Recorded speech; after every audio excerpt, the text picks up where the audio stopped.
you in. Raise your right hand. Do you swear or affirm that the testimony that you are about to give is the whole truth and nothing but the truth, so help you God?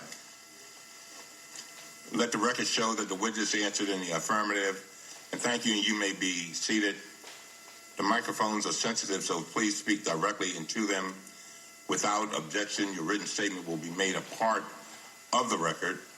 With that, Mr. Cohen, you are now recognized to give an oral presentation of your testimony.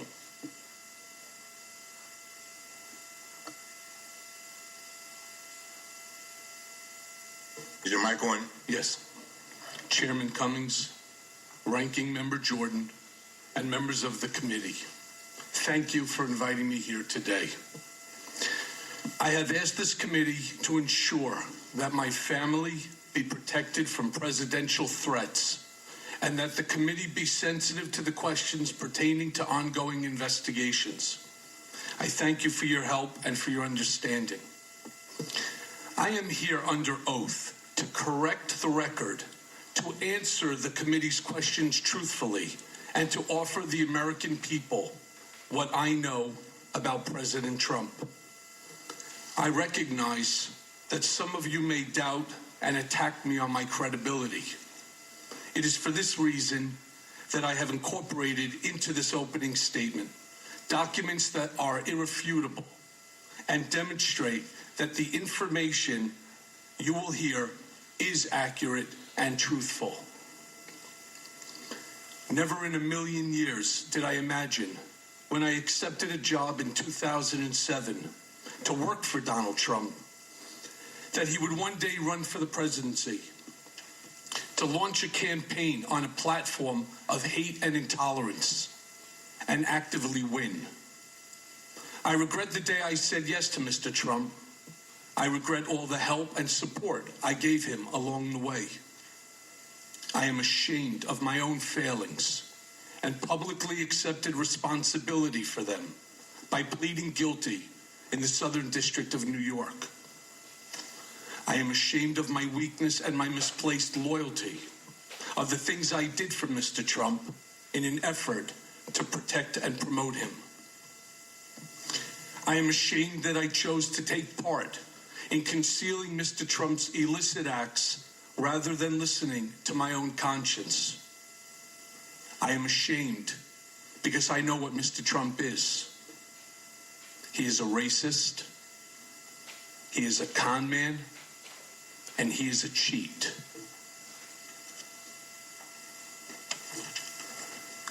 He was a presidential candidate who knew that Roger Stone was talking with Julian Assange about a WikiLeaks drop on Democratic National Committee emails.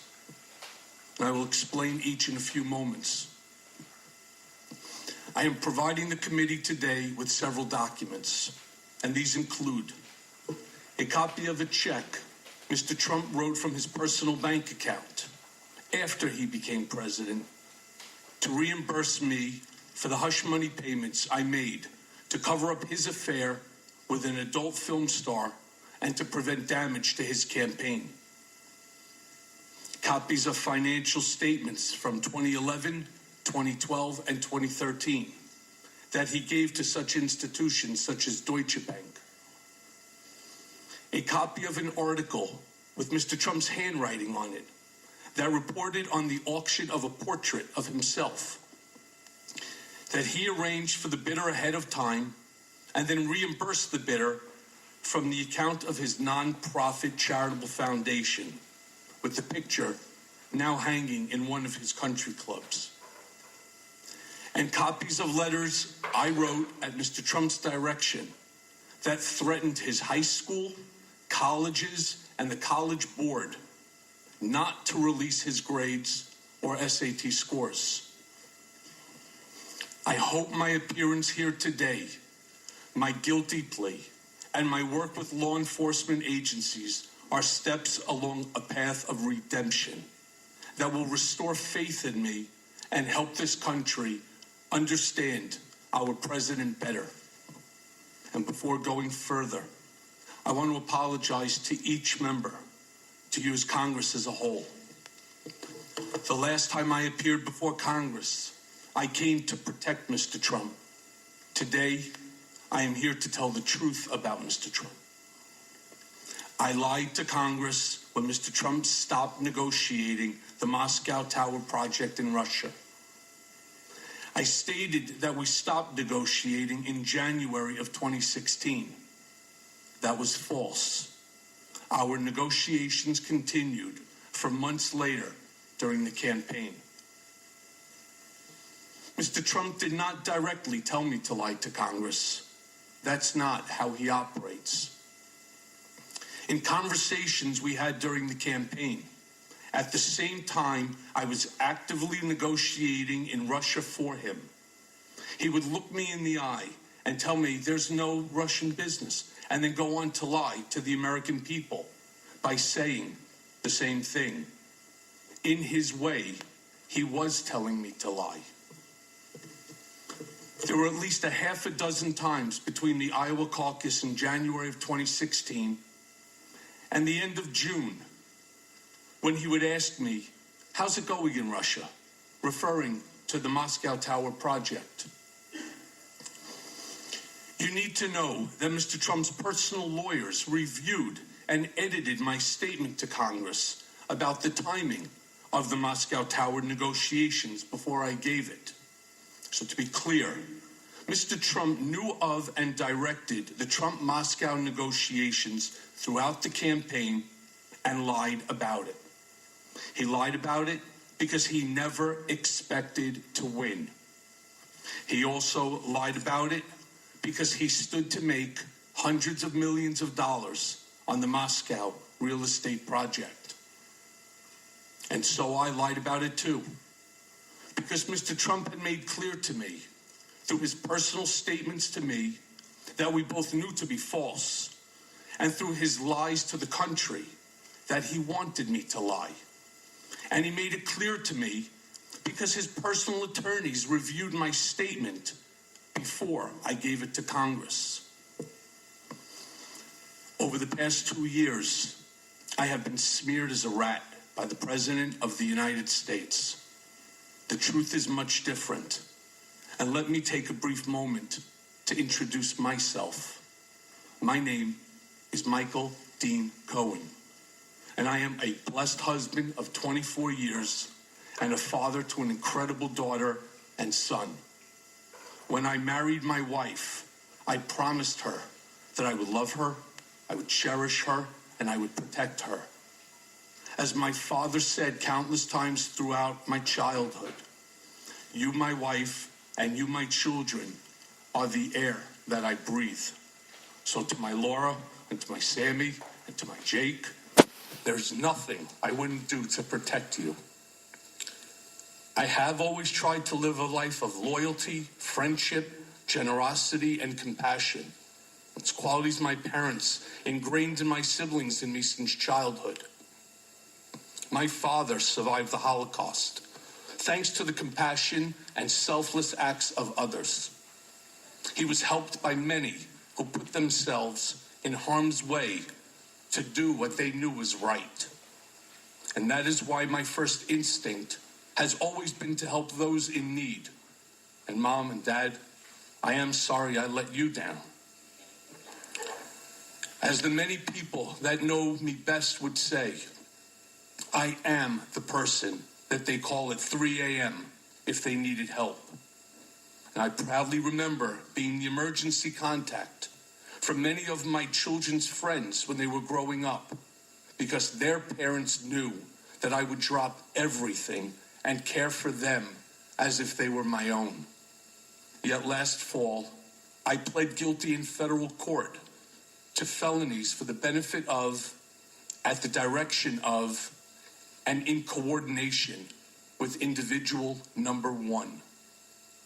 And for the record, individual number one is President Donald J. Trump. It is painful to admit that I was motivated by ambition at times. It is even more painful to admit that many times I ignored my conscience and acted loyal to a man when I should not have. Sitting here today, it seems unbelievable that I was so mesmerized by Donald Trump that I was willing to do things for him that I knew were absolutely wrong. For that reason, I have come here to apologize to my family, to my government, and to the American people. Accordingly, let me now tell you about Mr. Trump. I got to know him very well, working very closely with him for more than 10 years as his executive vice president and special counsel, and then as personal attorney when he became president. When I first met Mr. Trump, he was a successful entrepreneur, a real estate giant, and an icon. Being around Mr. Trump was intoxicating. When you were in his presence, you felt like you were involved in something greater than yourself, that you were somehow changing the world. I wound up touting the Trump narrative for over a decade. That was my job. Always stay on message. Always defend. It monopolized my life. At first, I worked mostly on real estate developments and other business transactions. Shortly thereafter, Mr. Trump brought me into his personal life and private dealings. Over time, I saw his true character revealed. Mr. Trump is an enigma. He is complicated, as am I. He is both good and bad, as do we all. But the bad far outweighs the good. And since taking office, he has become the worst version of himself. He is capable of behaving kindly, but he is not kind. He is capable of committing acts of generosity, but he is not generous. He is capable of being loyal, but he is fundamentally disloyal. Donald Trump is a man who ran for office to make his brand great, not to make our country great. He had no desire or intention to lead this nation, only to market himself and to build his wealth and power. Mr. Trump would often say, this campaign was going to be the greatest infomercial in political history. He never expected to win the primary. He never expected to win the general election. The campaign, for him, was always a marketing opportunity. I knew early on in my work for Mr. Trump that he would direct me to lie to further his business interests. And I am ashamed to say that when it was for a real estate mogul in the private sector, I considered it trivial. As the president, I consider it significant and dangerous. But in the mix, lying for Mr. Trump was normalized, and no one around him questioned it. In fairness, no one around him today questions it either. A lot of people have asked me about whether Mr. Trump knew about the release of the hacked documents, the Democratic National Committee emails, ahead of time. And the answer is yes. As I earlier stated, Mr. Trump knew from Roger Stone in advance about the WikiLeaks drop of emails. In July of 2016, days before the Democratic convention, I was in Mr. Trump's office when his secretary announced that Roger Stone was on the phone. Mr. Trump put Mr. Stone on the speakerphone. Mr. Stone told Mr. Trump that he had just gotten off the phone with Julian Assange, and that Mr. Assange told Mr. Stone that within a couple of days, there would be a massive dump of emails that would damage Hillary Clinton's campaign. Mr. Trump responded by stating to the effect, "Wouldn't that be great?" Mr. Trump is a racist. The country has seen Mr. Trump court white supremacists and bigots. You have heard him call poorer countries shitholes. In private, he is even worse. He once asked me if I could name a country run by a black person that wasn't a shithole. This was when Barack Obama was President of the United States.